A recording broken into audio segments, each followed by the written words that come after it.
ഹിമബിന്ദു മുഖപടം ചാർത്തിയ പൂവിനെ മധുകരൻ മുകരാതെ ഉഴറും പോലെ അരിയ നിൻ കാലൊച്ച ചൊല്ലിയ മന്ത്രത്തിൻ പൊരുളറിയാതെ ഞാൻ നിന്നു.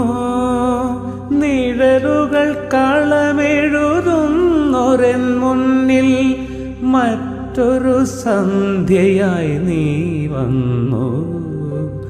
മറ്റൊരു സന്ധ്യയായി നീ വന്നു. വാതിൽ പഴുതിയിലൂടെൻ മുന്നിൽ കുങ്കുമം വാരി വിതറും സന്ധ്യ പോകേ അതിലോലമെൻ ഇടനാഴിയിൽ നിൻ കളമധുരമാം കാലൊച്ച കേട്ടു.